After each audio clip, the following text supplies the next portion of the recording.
வணக்கம் நண்பர்களே, முக்கியமான சில டாபிக்ஸை இந்த பதிவில் பார்க்க போகிறோம். முதல் டாபிக்கு, ஜிஆர்எஸை பற்றி தானே எல்லாரும் பரவலாக பேசிக்கிட்டு இருக்கோம். இண்டி கூட்டணி அவர் எப்படியாவது பதவி நீக்கம் பண்ணணும் அப்படின்னு சொல்லிட்டு முயற்சி பண்ணிக்கிட்டு இருக்காங்க.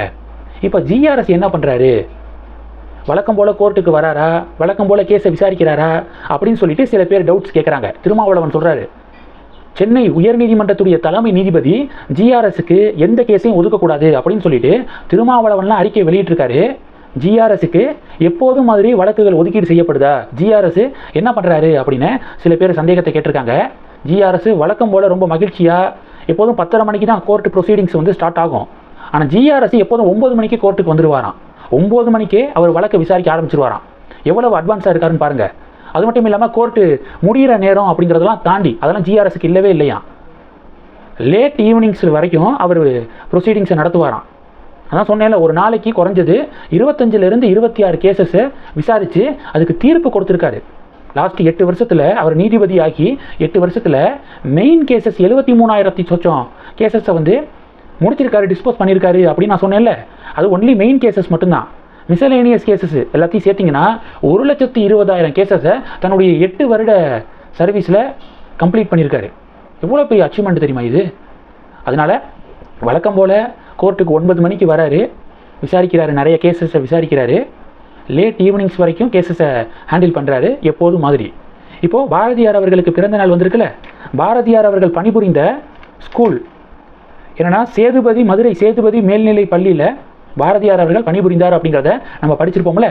அங்கே நடந்த பாரதியார் பிறந்தநாள் விழா கொண்டாட்டத்தில் சிறப்பு விருந்தினராக ஜிஆர்எஸ் வந்து கலந்துருக்காரு. கலந்து பாரதியார் அவர்களுடைய உருவப்படத்துக்கு மாலைகள் அணிவித்து மரியாதை செலுத்தியிருக்காரு.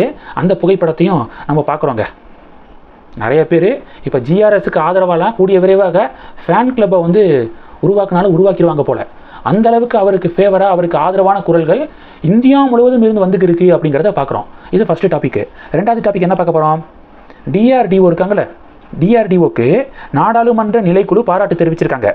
2014க்கு முன்னாடி நம்ம நாட்டுக்கு தேவையான ஆயுதங்கள் மேக்சிமம் வெளிநாடுகளிலிருந்து பர்ச்சேஸ் செய்யப்பட்டுச்சு. ஆனால் 2014க்கு பிறகு நிலைமை அப்படியே தலைகீழாக மாறினுச்சு. டிஆர்டிஓக்கு முழு அதிகாரம் கொடுத்து பல உலக நாடுகள் எப்படி வெப்பன்ஸை தயாரிக்கிறாங்க அப்படின்னு சொல்லிட்டு, மிசைலெல்லாம் எப்படி அவங்க ஹோம்லேயே தயாரிக்கிறாங்க, ஹோம்னா வீடு கிடையாது நாடு, அந்தந்த நாட்டிலேயே எப்படி தயாரிக்கிறாங்க அப்படின்னு சொல்லிட்டு நம்ம டிஆர்டிஓ பல முயற்சிகளை மேற்கொண்டு நம்ம நாட்டுக்கு தேவையான வெப்பன்ஸை நம்ம நாட்டிலேயே தயாரிக்க ஆரம்பித்தாங்க. மிசைல்னால் ஆகாஷ் வான் பாதுகா அமைப்பு, பிரம்மோஸு, இதெல்லாம் பாருங்கள் நம்ம நாட்டிலே தயாரிக்கப்பட்ட ஏவுகணைகள். பல உலக நாடுகள் மத்தியில் இப்போ இன்றைக்கி அதுக்கு பயங்கர டிமாண்டு. அதான் உள்நாட்டு ஆராய்ச்சி மூலம் நம்ம டிஆர்டிஓ 2,64,156 கோடி ரூபாயை மிச்சம் பண்ணியிருக்கான் சேமிப்பு. டிஆர்டிஓவுடைய உள்நாட்டு ஆராய்ச்சி காரணமாக இவ்வளவு பெரிய தொகை நம்ம நாட்டுக்கு மிச்சமாயிருக்கு, சேவ் ஆயிருக்கு. இது 2. அதனால இப்போ பாராளுமன்ற நிலைக்குழு டிஆர்டிஓக்கு தங்களுடைய பாராட்டுக்களை தெரிவிச்சிருக்காங்க. இது 2.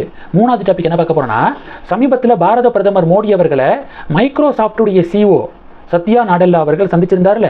சந்திச்சு ஒரு ஹாப்பி அனௌன்ஸ்மெண்ட்டை வெளியிட்டார். 17.5 பில்லியன் அமெரிக்க டாலரை இந்தியாவில் இன்வெஸ்ட் பண்ண போகிறோம். இதுதான் ஏசியாவிலேயே எங்களுடைய மிகப்பெரிய ஒரு முதலீடு அப்படின்னு சொல்லிட்டு, இது வரைக்கும் இவ்வளவு முதலீடை ஏசியாவில் நாங்கள் பண்ணது கிடையாது, இதுதான் ஃபஸ்ட்டு டைம் அப்படின்னு சொல்லிட்டு சத்யா நாடெல்லா அவர்கள் சொல்லியிருந்தார். நம்ம சேனல்லேயே அதை பதிவு பண்ணியிருந்தோம். இப்போது சத்யா நாடெல்லா அவர்களை மகாராஷ்டிராவுடைய முதல்வர் தேவேந்திர ஃபட்னாவிஸ் அவர்கள் சந்திச்சிருக்காரு. சந்தித்து மகாராஷ்டிரா கவர்மெண்ட்டு மைக்ரோசாஃப்டோட டைப் பண்ணி ஒரு பிரில்லியண்டான ஒரு மூவுக்கு போயிருக்காங்க. என்ன தெரியுமா? இந்தியாவுடைய first AI platform to fast and track the cyber crime investigations அப்படின்னு சொல்லிட்டு இன்றைக்கி ஒரு அறிவிப்பை மகாராஷ்டிரா கவர்மெண்ட் வெளியிட்டிருக்காங்க.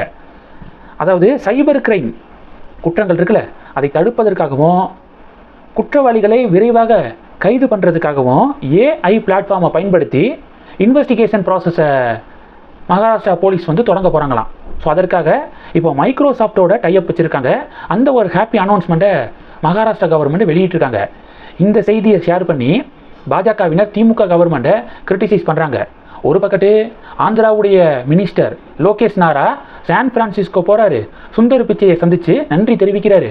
ஏன்னா அவ்வளவு ஹியூஜ் ப்ராஜெக்ட் கூகுள் டேட்டா சென்டரை விசாகப்பட்டினத்தில் கொண்டு வராங்க, அதனால போய் நன்றி தெரிவிக்கிறாரு.